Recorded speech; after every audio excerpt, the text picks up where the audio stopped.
tidak perlu Oke, dipersoalkan. kalau dulu adalah bagian dari dinamika, kalau misalnya sekarang sebenarnya dibacanya gimana sih Mas Hanta, pertemuan kemarin antara Mas Ahaye, Mbak Puan, siapa yang paling diuntungkan dari pertemuan kemarin?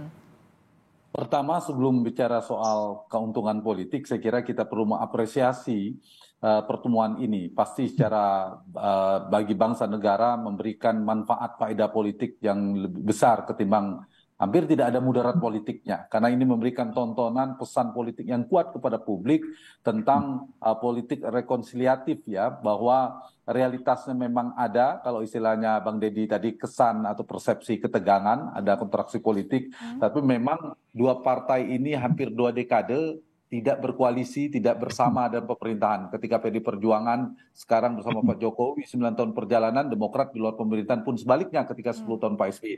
Nah karena itu pertemuan ini saya kira secara di luar faktor politik elektoral ini memberikan pesan yang kuat kepada publik bahwa harusnya ya begini, tokoh bangsa ada dua tokoh nasional, pimpinan pernah menjadi tokoh kunci ya saya kira, tokoh bangsa, kemudian kalau ini berhasil seandainya, yang dilebur itu ada 3 hal. Satu, ada 2 tokoh besar, Pak SBY dan Pak Ibu Mega. Yang kedua adalah 2 kekuatan kutub politik yang berseberangan, berpotensi, ini baru potensi ya untuk bersama. Yang ketiga adalah 2 ceruk atau spektrum konstituen yang diametral juga, itu ada potensi bersama.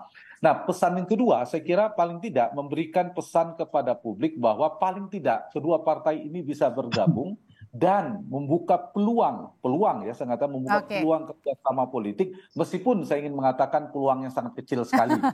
Realitas hari ini, kalau dilihat probabilitasnya. Nah, kalau dari keuntungan, di mana yang paling untung, baik Partai Demokrat maupun PD Perjuangan memiliki keuntungan politik. Sama-sama punya keuntungan ya, tapi sebenarnya. Terutama misalnya Partai Demokrat, pasti jelas Demokrat dan AHY itu akan meninggikan posisi tawarnya di koalisi internal koalisi perubahan. Kalau daya tawarnya naik, maka daya tekannya kepada Gus Coy di internal koalisi perubahan juga bisa jadi posisi kuat. Misalnya begini, di luar saja Mbak Puan dan PD Perjuangan pertimbangan sebagai cawapres.